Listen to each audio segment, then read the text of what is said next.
çekmecenin temizliğiyle açtım. Şimdi hemen şuradaki eşyaları da alayım. Yalnız kili görüyorsunuz. Hemen şöyle buraları temizleyeceğim valla. Kuplar da batmış. Şöyle biraz beklesin o yağı sökülürken ben de önce şu lavabonun içini yıkayacağım. Benim bir takıntım var. Şu lavabonun içerisini temizlemeden içinde bir şey yıkayamıyorum. Kaşıklığımın kirini size göstermek istiyorum. Yabancı değilsiniz. Çocuklar böyle cips, çikolata paketlerini açarken makas çekmecede olduğu için orada çıkartıp çekmecenin üstünde kesiyorlar. Haliyle böyle onların içindeki kırıntılar da dökülüyor. Yaklaşık 1,5 aydır da kaşıklığı temizlemedim, Allah var. Şimdi görünce fark ettim. Allah dedim, bu ne? Bir de ahşap rengi hiç kiri belli etmiyor. Yani şu an çok güneş orada belli oluyormuş gibi duruyor ama gerçekten belli olmuyor, biliyorsunuz yani. Yoksa o kadar kirli bırakmam. Bir de bu aralar böyle bir savsaklamışım demek ki. O zaman ne yapıyoruz arkadaşlar? Bugün önce lavaboları, muslukları temizleyip daha sonrasında da şu kaşıklıkları temizleyip kaşıklıklarımı yerleştiriyorum. Hem aşağıya hem yukarıdaki çekmeceye.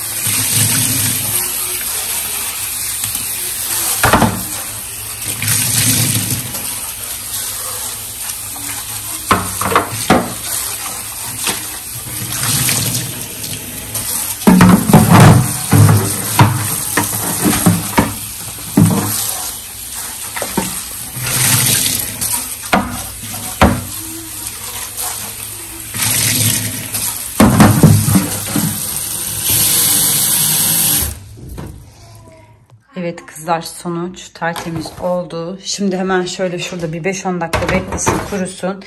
Ben de çekmeceyi temizleyeyim. Şuraya sıkmıştım hatırlarsanız o yağ sökücü karışımımı.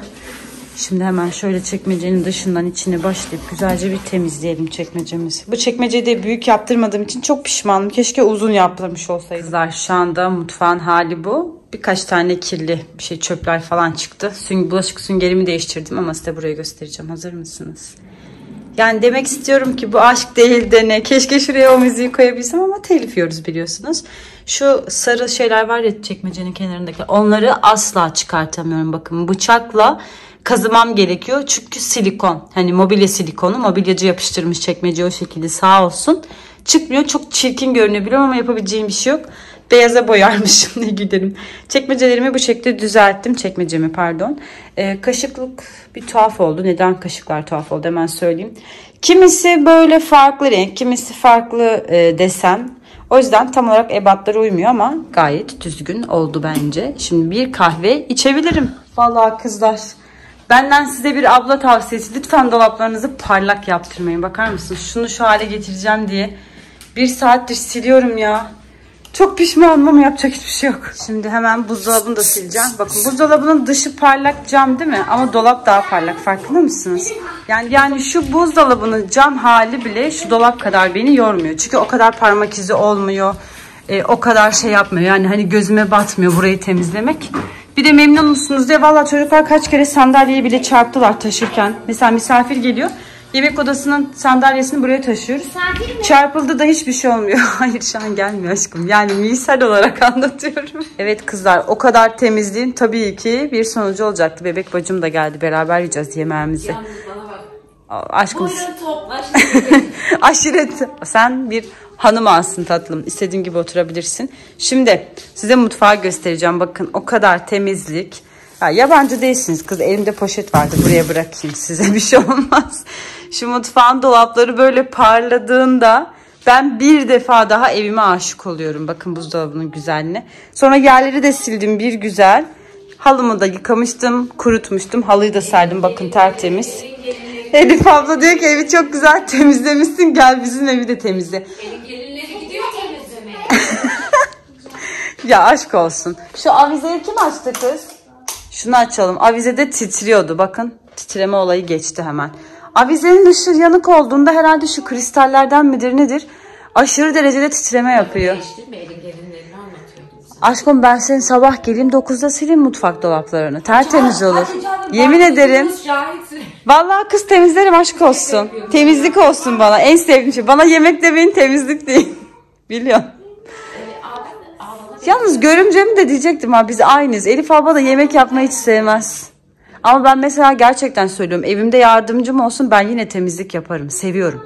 Arkasından temizliyorsun. Yaparım yani, seviyorum gerçekten. Temizlik yaparken içim rahatlıyor. Hiç susmadan şarkı söylüyor, çok tatlı. Neyse şimdi geçiyorum hemen. Ve patates haşlayacağım. İdil'in canı 3 gündür şey istiyor.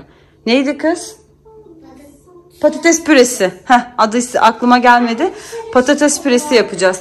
Vallahi bakın sabahtan beri size dedim ki dışarı çıkalım mı? Siz beni dinlemediniz. Bu saatten sonra da ananız çıkmıyor. Kusura bakmayın. Geç oldu artık annem. Akşam soğuğuna çıkamayız. Olmaz. Kızlar sesi duyuyor musunuz? Ben duyuyorum. Stat'tan öyle bir ses geliyor ki. Biz ilk taşındığımızda buraya stat yoktu. Ben hala alışamadım o sese. Hafta sonları sürekli maç oluyor mutlaka.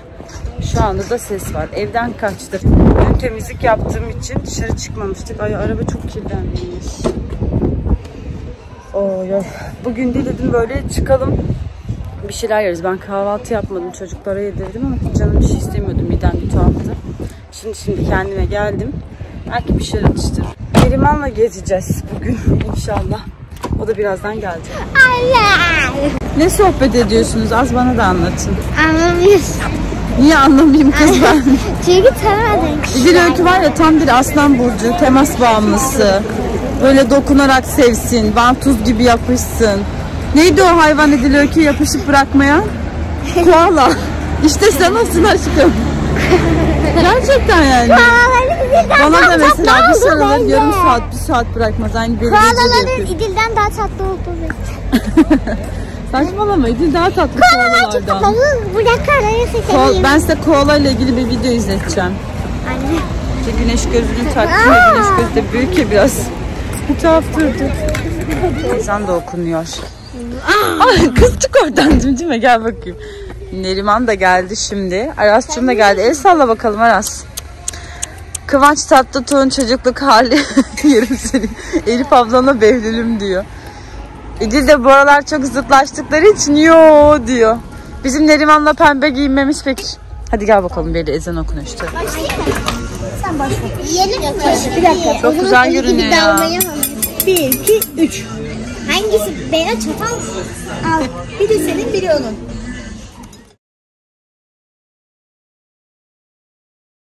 Evet, tam sana göre uygun. Direkt sen de gel bu tarafa. Şimdi çıktık. Çok güzeldi gerçekten, çok kolaps.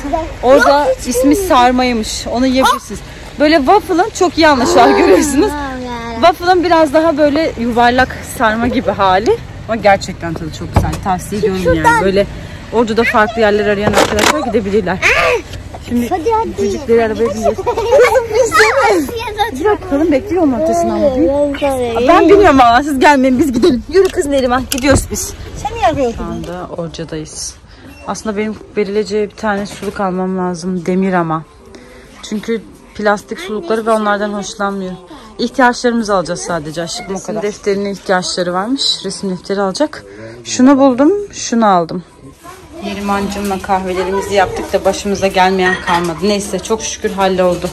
Şimdi çıkalım balkona da kahvelerimizi içelim. Kızlar, Neriman sağ olsun biz burada otururken hemen şu çiçeği budadı.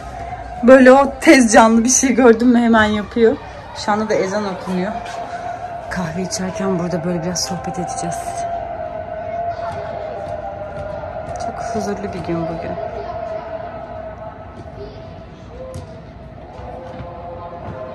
Var ya, yabancı değilsiniz. Neriman gitti. Neriman gittikten sonra çocukları falan uyuttum. Sonra dedim ki canım tatlı çekti. Daha mutfağı böyle adam akıllı toplamıştım. Bir tek şu tencere vardı. Bir de işte çocukların çekirdeklerini falan topladım. Şu çekmeceyi darma duman ettim ki irmik bulacağım diye. Şimdi bir saatte orayı toplayacağım. Canım böyle prenses tatlısı çekti. Ama öyle böyle değil. Sonra bunu ben simit, yani bulgur gibi gördüm böyle uzaktan. Meğersem irmikmiş. 9 kaşık irmiğe ihtiyacım vardı. Onu da buldum. Şu kadar da çok az kaldı. Mesela huyumdur, tencerenin dibinde 2 kaşık yemek kalsın istemem. Böyle bu kadar bir şeyden az kaldı mı bu kabı yıkayamıyorum dedi. Hani hoşuma gitmez. İşte ne bileyim bir şey mesela aldım, yedim, bir lokma çocuklar bıraktı. Allah rızası için bunu niye bıraktınız derim.